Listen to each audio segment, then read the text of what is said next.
Alrighty, folks. Okay, hey, cool. It's on. Nice. Okay, so we're going to let people funnel in as they go get food. Hopefully everybody's enjoying that. In the meantime, I think Katie here is going to take us through how to turn noobs into hackers. So maybe let's give her a little round of applause as she is our first speaker for lightning round. And I will start the timer. Cool. So hopefully you can hear me okay. It sounds like you can. So this is a talk that's going to be about YouTube and specifically running a YouTube channel about a technical subject. There's actually, in terms of like ego projects, running a YouTube channel is quite good, but it's actually really helpful to give back to the community. So this talk is called How to Turn 70,000 Noobs into Hackers. I thankfully updated these slides with the current number, so that's not out of date. My name is Katie. I'm also known as Insider PhD. I have a PhD in defense and security, and my background is NLP and AI and stuff. I accidentally fell into cybersecurity. I never meant to be here. I'm past the event horizon now. I'm not gonna escape at this point. But this talk is not about that. It's about making YouTube videos.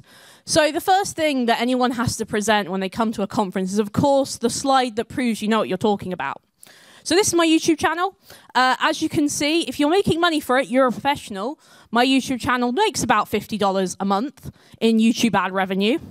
It's really bad, but I'm getting paid for it. So I am, in fact, a professional YouTuber. And my channel is essentially about kind of getting beginners into cybersecurity and getting them into hacking and bug bounty specifically. Now, I got into that because I got invited to a HackerOne live event as a mentee.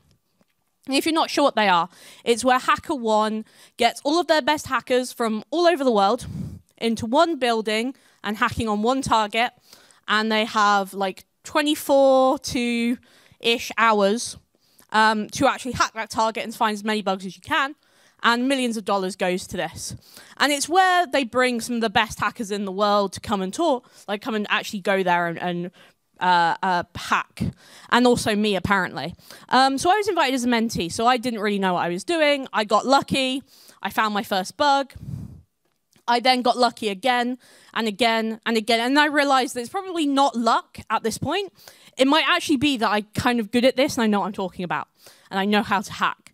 So I started my YouTube channel very soon afterwards in this idea that there's quite a lot of like introductory videos, how to set up burp. And there's a lot of videos that's like, this is cross-site scripting. But there's not a lot of that in between of, okay, but yeah, how do I actually use burp to find the XSS to get the bounty? And that's where my videos sit. Good videos exist. There are so many cybersecurity content creators out there now. And if you want to do YouTube, you will not be one of them. Your videos will suck. Fact. Everything when you do it for the first time sucks. You will get better and better.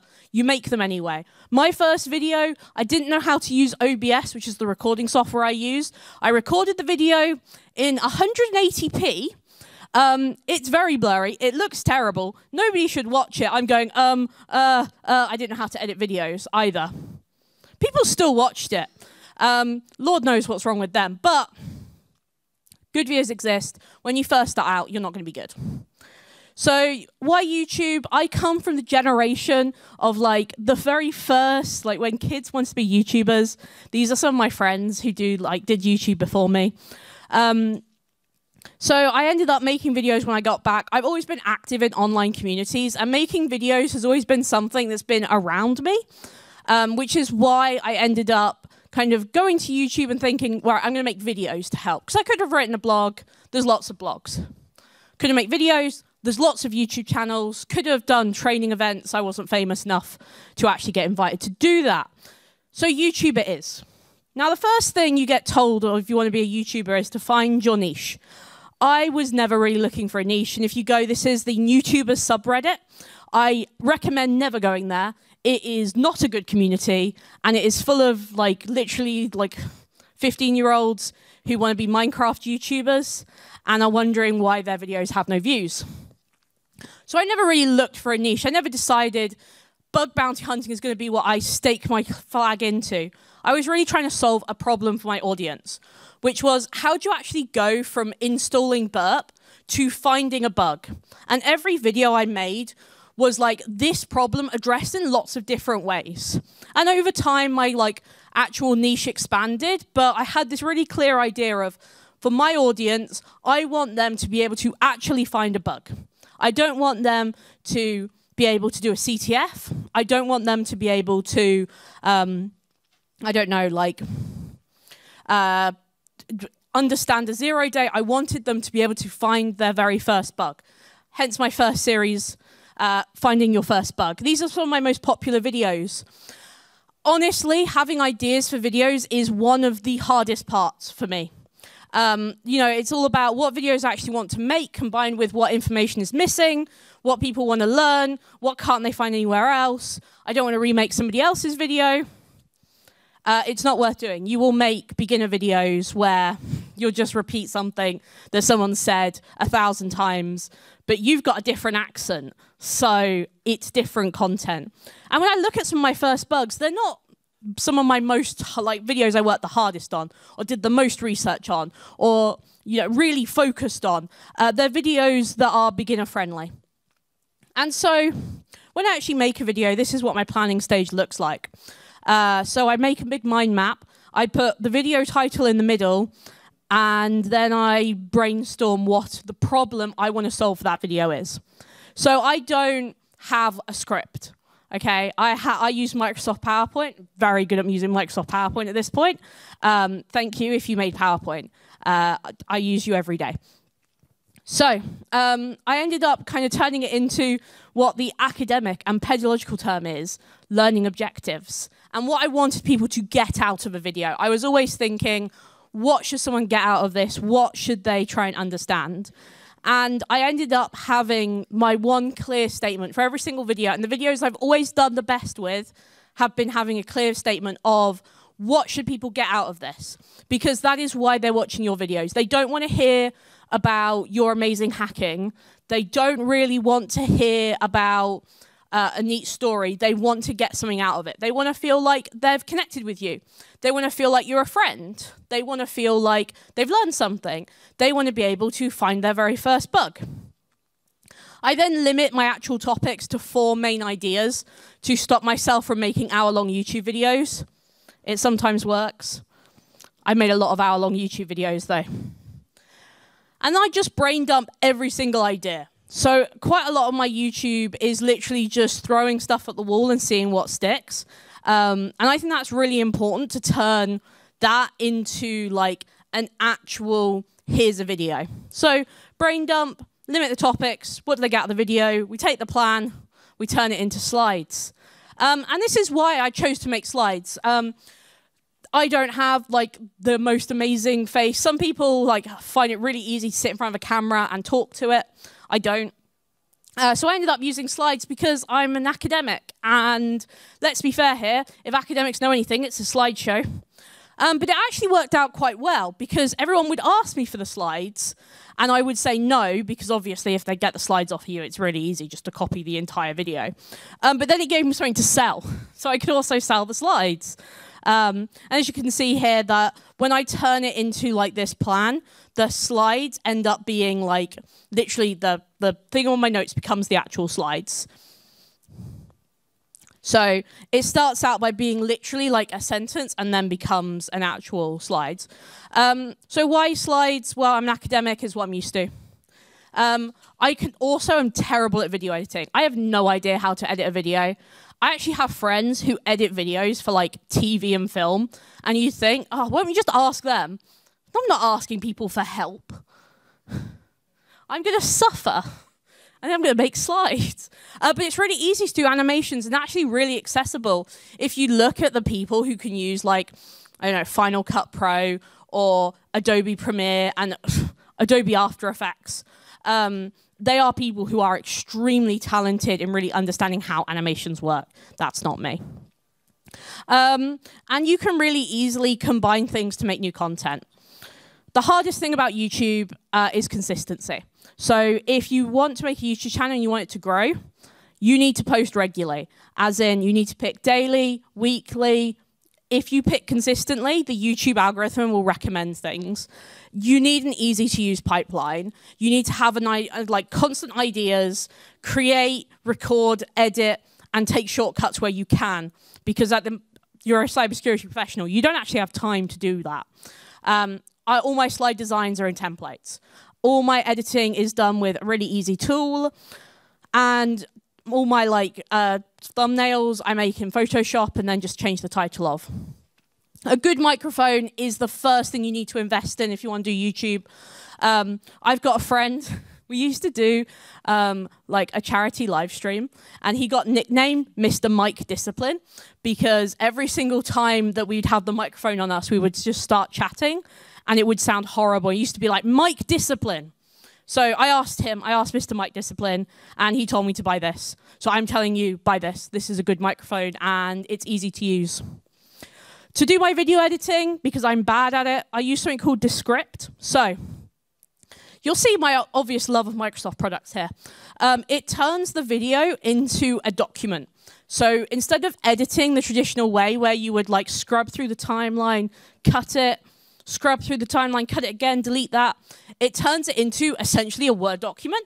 And you just delete the word on the on the side there, and it deletes the word from like the video. It's really cool, and it makes subtitles as well. It is so easy to use.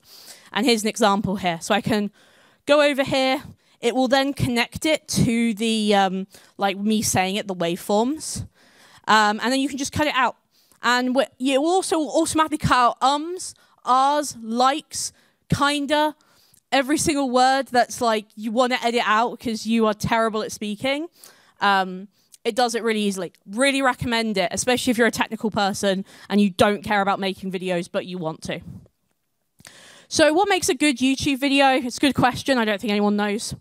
The why. What is somebody going to get out of watching your video? Why your video? Why are they going to watch it? What makes it special?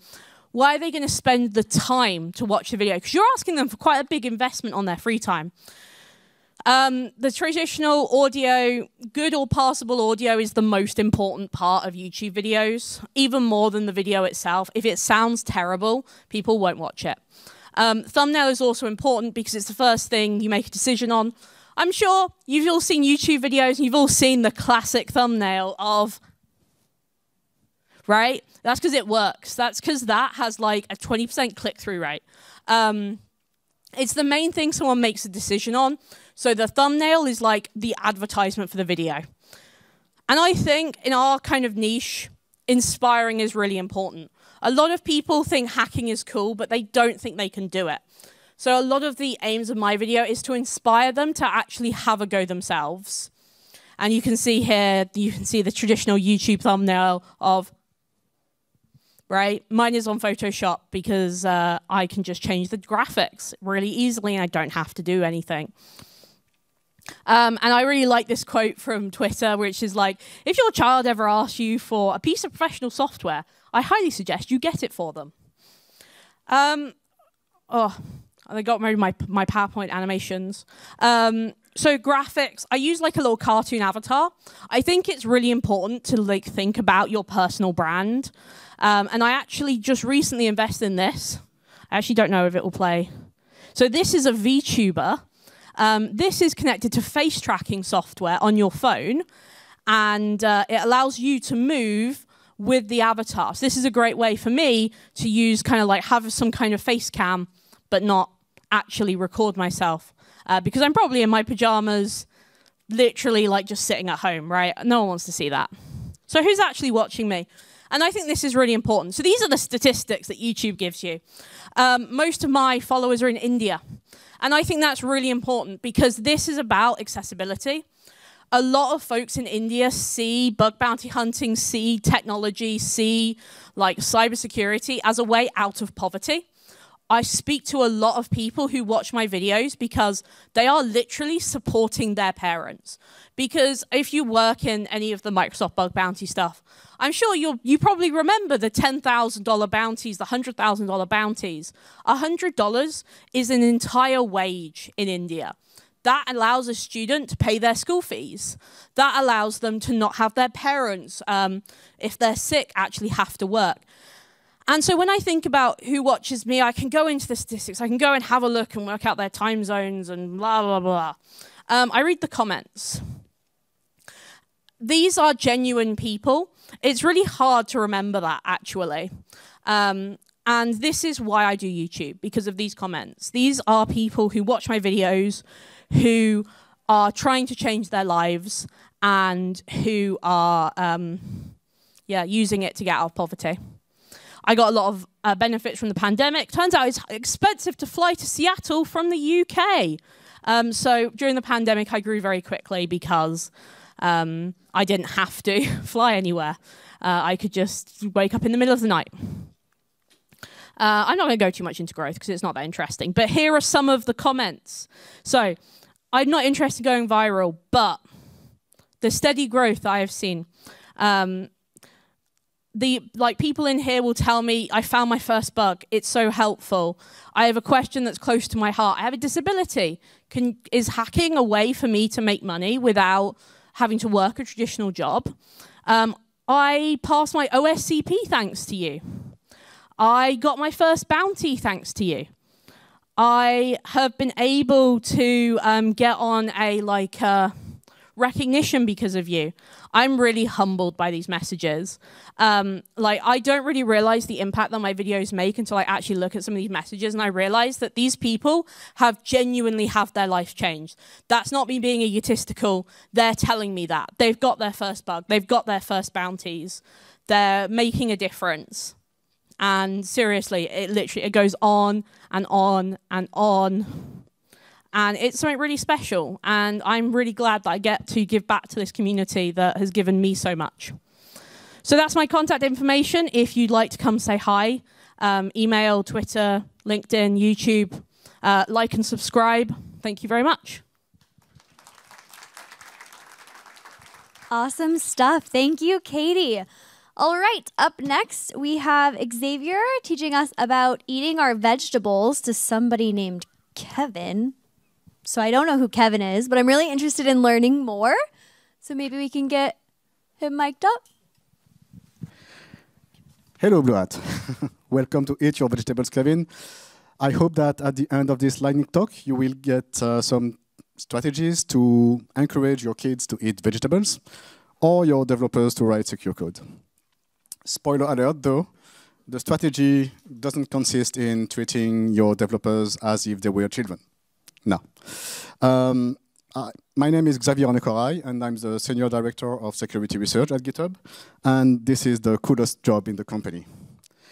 I'm leading the GitHub Security Lab, and our mission is to help secure open source projects. So I've got a team of hackers who are auditing open source projects, finding vulnerabilities, and helping maintainers fixing them, and a team of security analysts who are curating the data that is in our GitHub Advisory DB.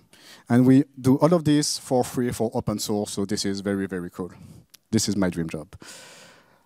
So the problem that we're trying to solve is the imbalance between security professionals and developers.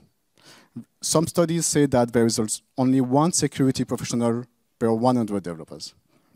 And our approach to solve this problem is, one, to amplify the security research, for example, by running variant analysis on all open source projects. And the second thing that we're doing is that we try to empower developers to write secure code. And this is the second approach, empowering developers, that I will develop in this talk. How do we do that? How do we encourage developers to write secure code? It's very much like encouraging Kevin to eat vegetables. It's good for your health, Kevin. You shouldn't put them aside, right? And developers often, focus on shipping functionalities and leave security aside. In order to know how to solve this problem, we need to understand the root cause. Why do we prefer sugar over vegetables? I found a lot of research on this topic, and the problem is not limited to kids or even to humans, right? It's across species. And the problem is there since the birth of life, right? First, sugar provides immediate energy to ensure survival of the species. We need this energy to run away from predators or to find mates to reproduce with.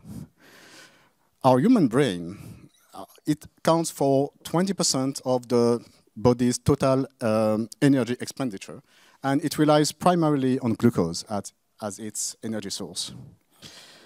And researchers found that the genes coding for sugar sensing receptors is pretty consistent across species and pretty preserved across ages. On the other hand, the receptors for bitterness are much more complex because a lot of bitter food is also toxic food. So these receptors, they needed to be able to make the difference between what was toxic, what was just bitter. So they are much more complex. They're also much more diverse because they were depending on the surrounding habitat of the species. And so with evolution, they became less consistent and less effective. And as a result of that, and as a result also of the positive correlation between bitterness and toxicity, a lot of individuals across species developed an innate suspicion for bitterness. So let's recap.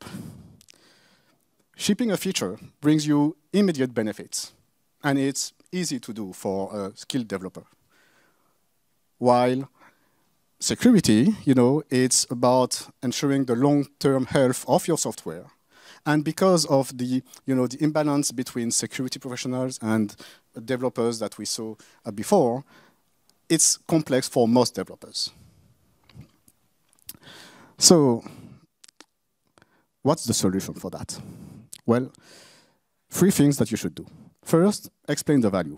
Okay, shipping a feature is nice, but what if this feature ends up being exploited to breach our customers' data? 2, add a bit of top-down. Give the team some clear requirements on security requirements for what they're developing and control them. And finally, 3, make it delicious. This one is mandatory. There is no way that your developer will eat a disgusting meal, and there is no way that a developer will do security work if the experience is not good. Right? I remember this engineering manager who was super excited about a new version of his security tool because the previous version was generating security alerts in a big PDF. And the new version would be creating Jira issues automatically for the developers. And he was like, oh, wow, developers will love it. Well, they did not. So how do we make something delicious? So I put a picture of a ratatouille here. That's my favorite vegetable meal. And I know, I'm French, and I love ratatouille. It sounds a bit cliché, but it's true. So let's see an example. Developers hate false positives, right? They slow them down for no reason. And what happens also is that eventually developers will lose confidence into the tooling, and next time they see an alarm, they will ignore it, as if they would pass on a red traffic light. So what is a delightful, delicious experience? No false positive, obviously. So what we do, for example, in my team, when we encourage developers to use a static analysis security tool, we use CodeQL, GitHub's one.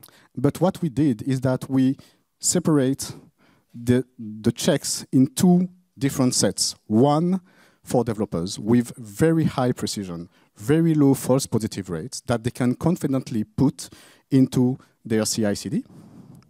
And one with all of the queries that security teams can use, because security teams are more concerned about false negatives, and ourselves, we use this one, right? But the one for developers, it's continuously monitored so that we can maintain these low false positive rates for them and even improve it. And the beauty, it's also that these queries are open source, so the community itself contributes to this effort of keeping this low false positive rate and this delightful experience for developers. Okay, now back to the solution. Here's my problem. I cannot do anything top-down. I'm working with open source projects. I don't have any ways to force them to do something or to control what they're doing. And to be honest, I don't want to. So my problem is that I cannot do anything top-down. I need to double down on the bottom-up approach. And perhaps that it's your case here. Even if you're not working with open source, you might not want to do anything top-down. So what can we do in that case? Well, remember that as for sweet and vegetables, we have sensors that create a stimulus, appetite for sugar, suspicion for bitterness. So what is the stimulus that we can use for developers to make them like security? Is it, the satisfaction of solving a technical challenge, the recognition of the community, or having a meaningful impact on the world? Well, I guess it might be a mix. Any developer will react to a combination of these, so that's a bit complex. So I remembered an anecdote. When I was living in Paris, my wife subscribed to a weekly delivery of vegetables from a local farm, but we didn't know in advance what we would receive in this basket. So my wife learned how to cook many, many, many different vegetables, and also how to hide them into delicious-looking meals. So can someone guess what's in this cake? What? Carrots? No. Sorry? Red beets, yes. Red beets. So red beets cake, and that was that was really a stretch, right? But the kids loved it. 9-year-old kids, they loved it, really. But it also looks like a chocolate cake. So my idea was, okay, let's make security look like coding a feature. If it looks delicious and it is delicious, then I think we win. We don't need to apply any more top-down approach. So what can that be? Okay, so remember the counterexample of security checks creating a deluge of Jira issues? Well, this is an example of how security alert can look like usual development. Code scanning alert raised not into a PDF or into Jira issues, but raised directly into your pull request as a comment of your pull request. It's in your usual tool, not in another tool. It can be in your IDE. It will be next to your code, next to the relevant line of your code. This is how it should be. This is usual development process. Another example. How do you train developers, and how do you train them on the usual coding process? A lot of this training happens on the job with a mentor or with a pair programmer. Can we do that for security? Well, we have this, lack of security expertise that we talked about at the beginning. So how can we do that? Well, recently the LLM-based coding assistant are, a way to get this community knowledge, at the fingertips of your developers. So let's look at here, if that plays. Yeah. So here, I wrote this code, writing a SQL query to retrieve a stock price from my database. Okay, so I'm doing what I usually do. I'm using pair programming, so I'm asking my peer, okay, is this code okay? Is there something wrong in it? And of course, immediately, my pair programmer tells me, oh, your code is vulnerable to a SQL injection. You shouldn't use string concatenation to build SQL queries. Okay, but I'm a junior developer, so what is a SQL injection? I don't even know. So I'm asking, what is SQL injection? And the answer is, well, not very satisfactory. I cannot do anything with that. I need a more concrete example, relevant to my context, relevant to my code. I need to understand exactly what is happening. So I can ask, hey, can you tell me exactly how my code can be exploited? Okay. And then here, I will get an answer that is much more useful. oh, okay, now I see that an attacker can exploit my variable stock symbol to modify my SQL query and get, for example, here, all of the records of my table. This is much more concrete than the answer I had before or that I would have taken from Wikipedia, for example, right? Of course, I can ask for even more examples to understand clearly what is the impact of this vulnerability. So, okay, can it be used to damage my database? And yes, of course, because you can transform the query and add a drop table to drop the table. And then, only then, I can use this suggestion here and ask for, okay, what is the solution? What do you suggest? And yes, my pair programmer will suggest to use parameterized queries and will even give me the code that I can copy-paste into my code. So what did we just see here?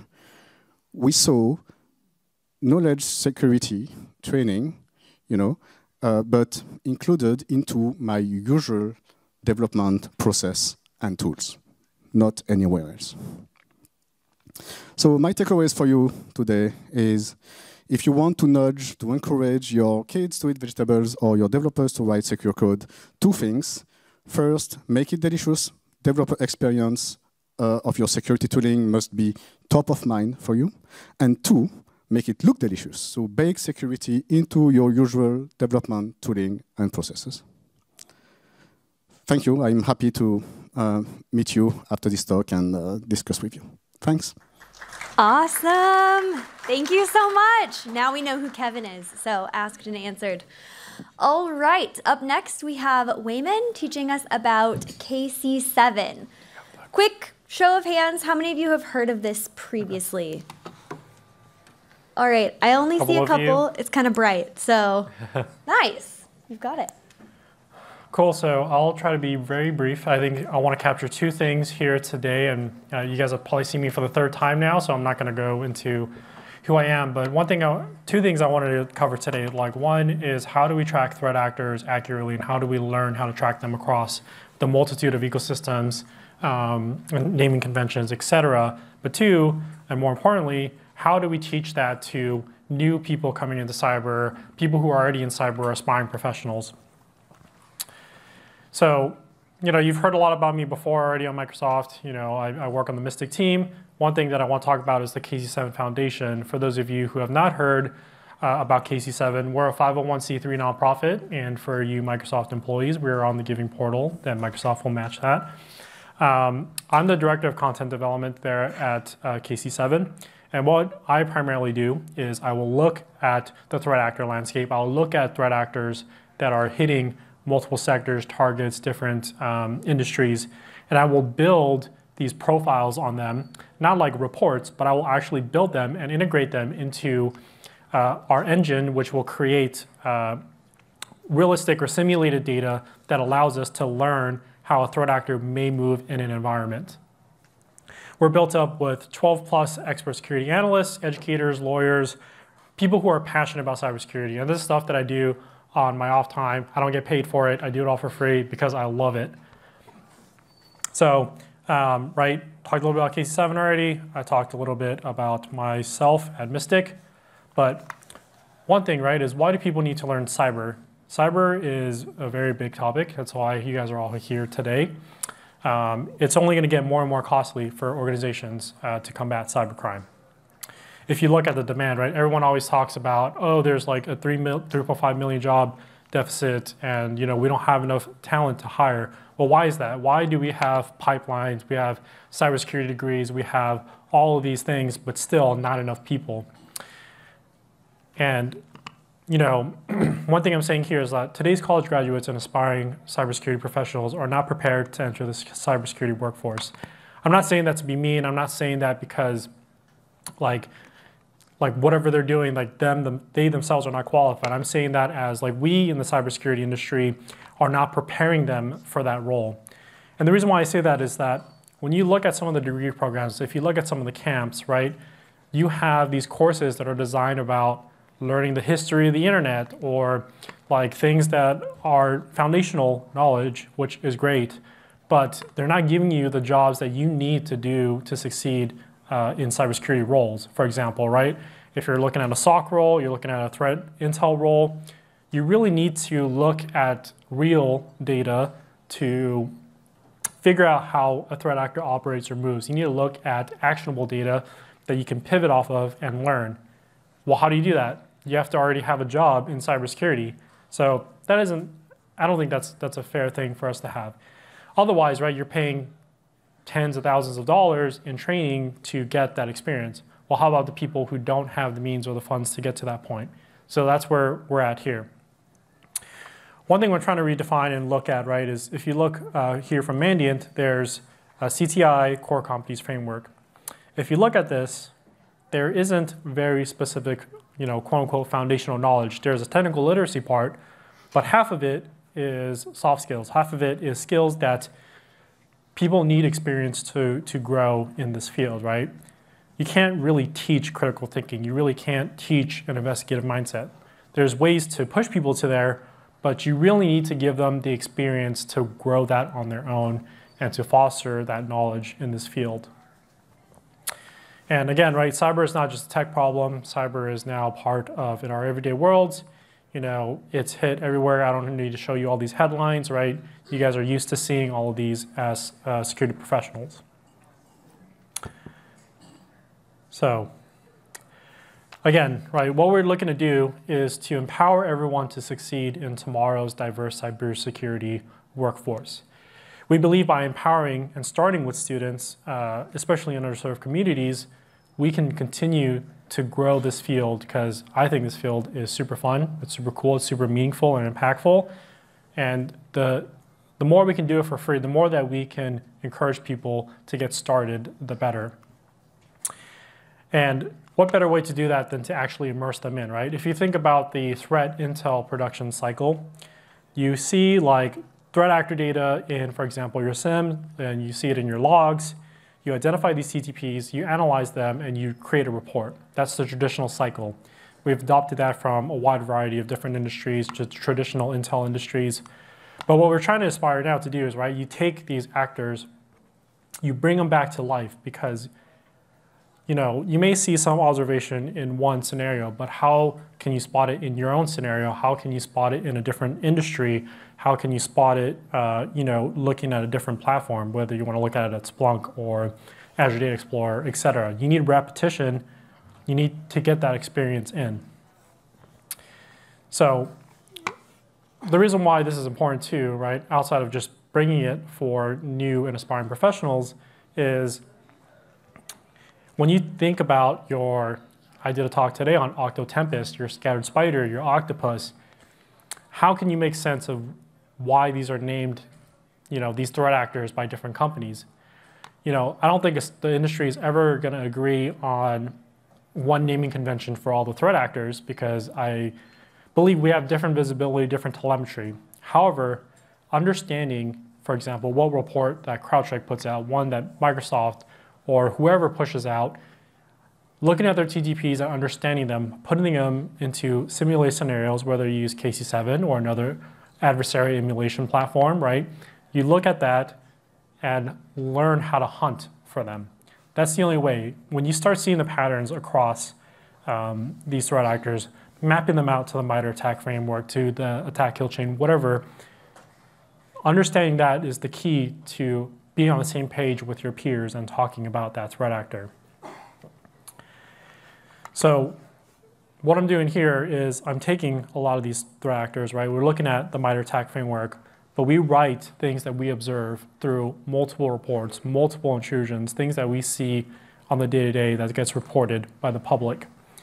Building that, and then we push it actually out into our engine that generates a platform. And I'm talking about this like as I'm marketing. I'm not trying to market because like this stuff is free. Like I'm not asking you to pay for anything. Like you can go on our website right now and just look at it. So what I'm trying to put here though, right, is not like selling the marketing product or whatever. What I'm looking at is like trying to show that, putting someone hands-on from minute one is the best way to increase interest and visibility into cybersecurity education. Giving them the tools that they would do on a day-to-day job, like as a SOC analyst or a threat intel analyst, giving them the ability to look, for example, on a cloud-based platform like Splunk or Azure Data Explorer. Let them investigate threats, work together with different people in different fields, and really build that, again, right, that critical thinking, that investigative mindset. Give them the ability to identify and make those decisions on their own.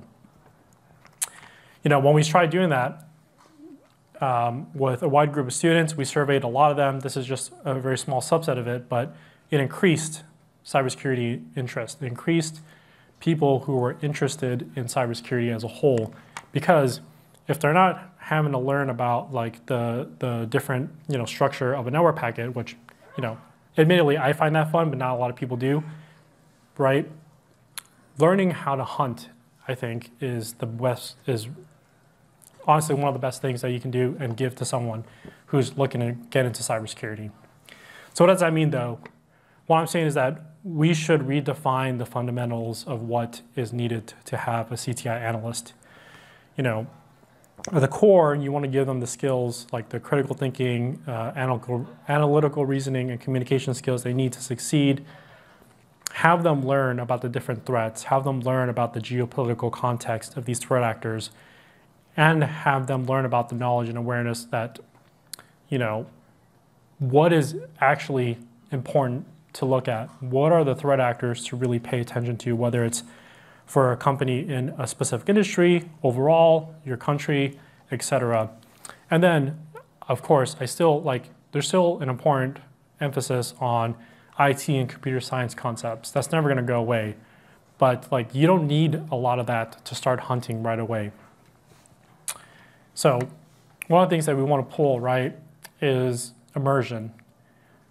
Giving them the access to the real intrusion data, which we do, is the best way for people to understand threat actors. Giving them the ability to identify the geopolitical context by giving them the resources to make determinations, for example, through nation-state actors or financially motivated threat actors. Giving them that ability to make those determinations will help people become better analysts. And then finally, right, you want to give them a simulated job role. You want to give them the ability to know what it's like on a day-to-day basis, what you guys do day in and day out. And lastly, I don't know if we'll ever get to this point, but actually, this is through internships or things by giving them physical immersion to sit at a SOC and give them the ability and tools that they need to see in cybersecurity there. I went super fast, but that's all I wanted to say. So check it out. It's all free. And yeah, that's it. Thank you. Awesome. Thank you, Waymon. Yeah. Awesome. Yeah, I think getting more people into this community, you all are awesome humans, and so we want to make sure that we can have more awesome humans in this field. So super excited for KC7 and that training. So thanks for sharing that. All right, up next, I think we have Darren, and we're going to go with less is not more, so sharing better indicators. So get ready for that. All right. Am I audible? Okay, thanks. All right, talking a bit about indicators. It's after lunch. We're all a little tired, so I want to go with something that's kind of light on calories here. Those of us that work in the threat intel sphere, we're very familiar with indicators. Those that don't, you got to be familiar with them anyway. We're going to talk a bit about how to share what I feel are better threat indicators. My name is Darren Spruell. I'm the Chief Threat Intel Officer at Inquest. We're a small startup. I lead a team that effectively makes sure that we have threat intel core to everything that we do as a company, and we share that through what we put out on the market. But more than that, I'm a practitioner. No matter where I work and what I do, everything that I do circles around threat intelligence. Things I wanted to review today circle around kind of overviews of threat indicators and sharing. Mainly what I want to focus on is how we manually share threat indicators. We've got a lot of prior art today about how to automatically share it, and I think we do things really, really well there. If I'm kind of taking like the attitude of, needs improvement, I'm talking to like a past version of myself, younger me, with how to do it better when I was starting out. I want to talk a little bit about sort of the science or the goals of threat indicator sharing. What are we going for when we share threat indicators with other people? We'll talk a little bit about like some improved indicator sharing formats, and then talk about some open source tooling to help us do that. So first and foremost, whenever we do reporting, whether we're just maybe like sending somebody an email about a threat that we dealt with, or we're putting together like a PDF that's going to go out to an audience, maybe we're on like a Slack channel or a Teams channel and we're basically sharing attack indicators with people, we put them into this brief format, and oftentimes it's just basically a list of indicators. That's the key bit of information. It's concise, it's clear, that's the meat on the plate basically. But to me, that's not very rich. I use kind of the analogy there of that's just kind of a tumbleweed rolling down the road. It is what it is. There's probably ways that we can improve on this.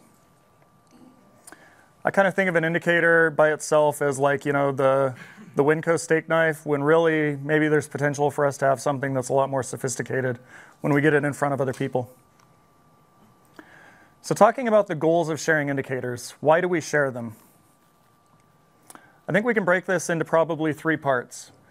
The first thing is that we want to communicate IOCs for collaborative defense. If I'm sharing indicators such as IP addresses, domain names, URLs, file hashes with you, that gives you the ability to now basically apply those to your environment and block attacks or categorize threat actors. There's a defensive element to it. However, I believe that we can also share indicators that are rich enough that we can communicate more context about them. So we'll get into some more details about what that means, but a basic indicator has pretty much 0 context to it. Finally, I think that we can enable collaborative intelligence through sharing of IOCs. So not just the basic defensive element of what it is and maybe what it was tied to, but also if we share one that has enough context to it, we can basically enable somebody who receives this, who may work in like a different sector or a different specialization, to sort of pivot off that and make observations that maybe were not key to what we initially shared, but it kind of triggers those synapses. So I think these end up being like 3 different goals, each one maybe more richer than the last. All right, communicating IOCs for defense. The basic and obvious use case to exchange indicators is ingestion into systems that can correlate or block attacks. Maybe these are being used with firewalls, maybe they're being used with some sort of a SIM system for correlation of events. But ultimately what you want to do is you want to block an attack, where you want to basically find that and detect it in your environment.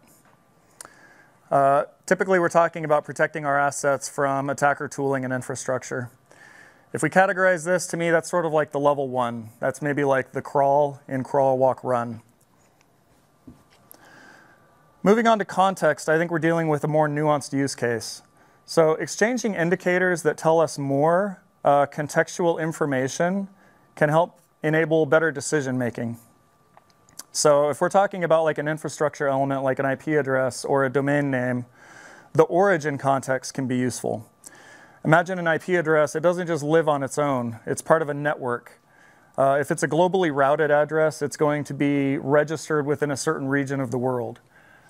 Maybe that context indicates to us if it's based in a Western country like US, North American based, or maybe it's part of a network or an organization owns it that was registered out of Eastern Europe. That context can give us a little bit more to go off of. Consider also a domain name. The origin context of a domain name doesn't just come into existence, it's registered by an entity. It's registered at a certain time, so there's a temporal element to the information and the context around a domain name. It's also registered with a certain registrar, and domain names, when they resolve records, they have to be associated with authoritative IP addresses for name servers or authoritative name servers.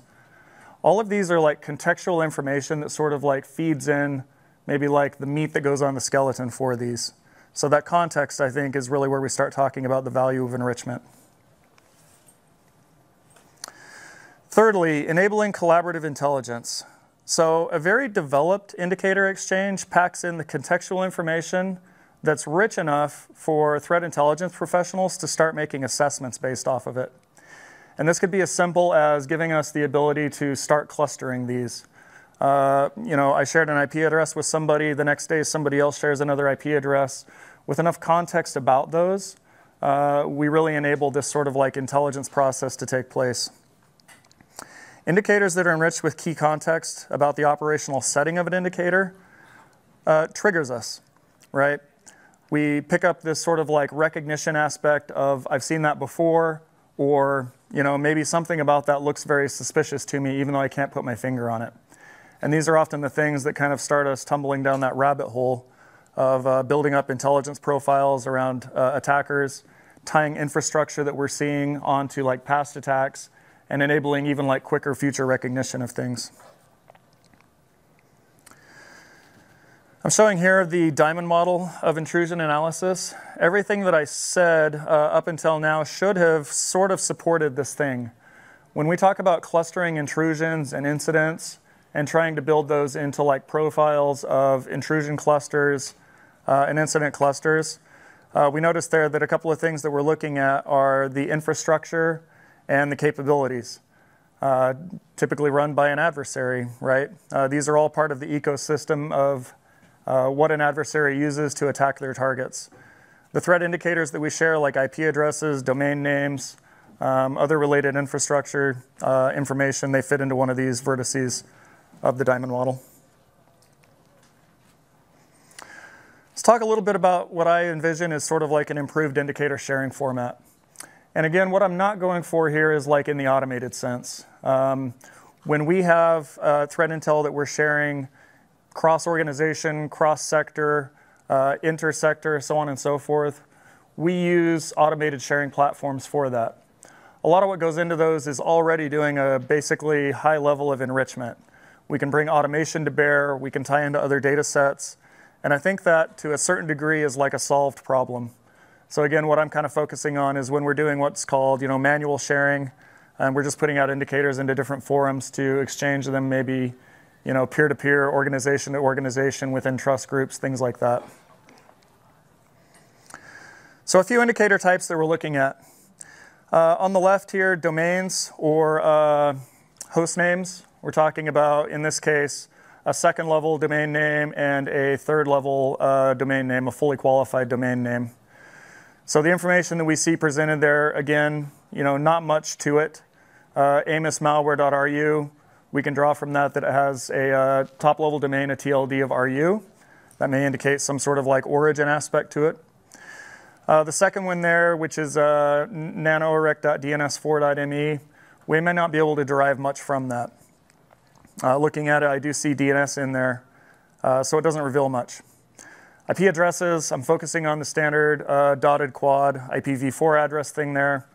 Looking at it, I can't tell much unless I'm one of those crazy freaks that kind of like memorizes the IPv4 space and can kind of pinpoint like regionality based off those octets. And then finally with files, I've got a file hash there. So again, basic indicators, they don't give us very much. But let's start to break these down. So if we want to share information about a host name with somebody, why not also share the IP address that it resolves to at that moment? So this pairing of resolution is actually really valuable. Number one, it creates sort of like a snapshot in time. There are companies that are based entirely on basically warehousing, passive replication information for DNS and other network protocols. And so this has a lot of value of basically creating these pairings. Capturing this enables a pivot. We've heard a few things, I think, about pivots today and sort of like the value they create. But that's the first thing that I want to capture is basically not just the host name, but also what it resolves to at that moment. Again, this is it's a compact format. It's still on one line, but now it's two pieces of information. The one on the bottom here is a familiar format to anybody who's versed in DNS. This is sort of like the zone file format. It captures another piece of information there, which is useful for us, and that's the TTL. We see a TTL of 60 seconds. That's a small TTL, generally speaking, which indicates that it could change. So what we may not know looking at it is that DNS4.me is a dynamic DNS domain. And that's part of why it has a small TTL. Sharing this information in this context with somebody enables them to make better decisions. If somebody's giving this to me and they say, hey, by the way, this is a dynamic DNS domain, that tells me a couple of things. It tells me that I'm dealing with an attacker who uses dynamic DNS as a TTP, as a technique for what they're doing. And it also tells me that I probably don't want to do my blocking and alerting based on the second level domain there. It wouldn't be useful for me to basically like alert or block all of DNS4.me if I'm being conservative in my defense. So I need this information sort of signaled to make those assumptions or assessments up front. Talking about domain names, as we alluded to earlier, there's a lot of valuable information that can come out with the context of a domain name. So what I'm showing here is sort of breaking out the information that's available from a domain registration. If we didn't know a lot about amos-malware.ru up front, we learned from this that it was registered fairly recently this year in April. This isn't like an aged sort of thing. We also know that it was registered through a registrar FE-RU. And importantly for me, I see in there the authoritative name server domain is azadns.com. As a threat intel analyst, this triggers past recollection because I know that AZA is a Russian bulletproof hoster. They originated from MSK host.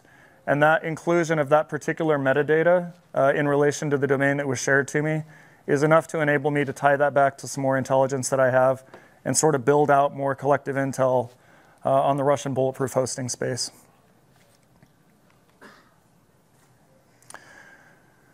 Talking about IP addresses, going off a couple that we saw. So in this situation, we had gone back and looked at historical resolutions for amos-malware.ru. We take the IP addresses that were resolved from that. The next important thing for us is representing IP addresses, not just as the IP, but also the surrounding context around the autonomous system on the internet that advertises those IPs. Every IP address is reachable through the routing system. And that routing requires an organization such as a data center operator or a web host or somebody speaking the BGP protocol to announce that to the internet to make it reachable. So if we take a look at the ASN information, the autonomous system resolution for these IP addresses, we get more information that's useful. Again, note that these are like single line formats. They're compact, and sharing this information doesn't take up a whole lot more space in like a report or a paper or a chat message. But noting here that the first one and the second one both end up in the Russian hosting space, and one of them in particular, the top one there starting with 45 in the IP address, is an organization that is probably going to be familiar to a lot of other threat analysts, Stark Industries. Stark Industries is funny because it kind of ties into the Marvel character, Tony Stark, Iron Man. We also notice there that there is a country code of Great Britain. That's going to cause us to pause, right? Because we thought we were talking about Russia here. We see Great Britain in this. What we start finding is we've now created an analytical thread that we can pull on. Why is this Russian bulletproof host somehow associated with the UK? And then we start pulling on that thread further and we find out that there is like a post office box, a company registration address out of the UK, probably related to like a shell company or a registration agent that's helping facilitate some of this stuff. This creates misdirection on the attacker's part.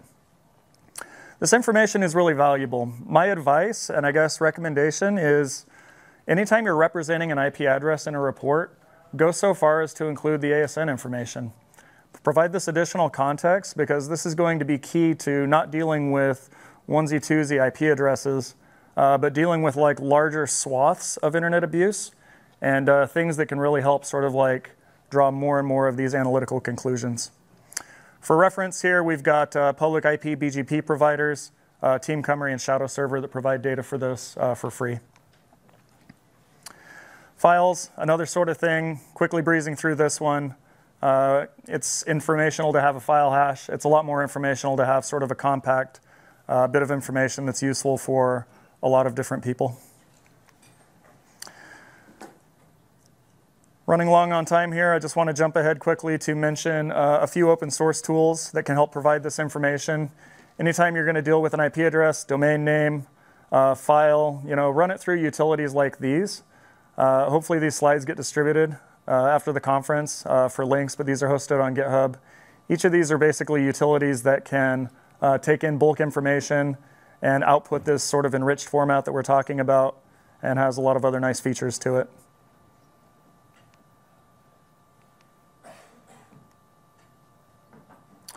Finally, last call out here, there are automated solutions that do this really excellent. If you've never worked with MISP, I totally recommend looking at MISP.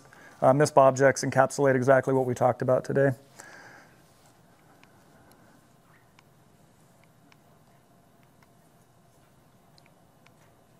All right, thank you.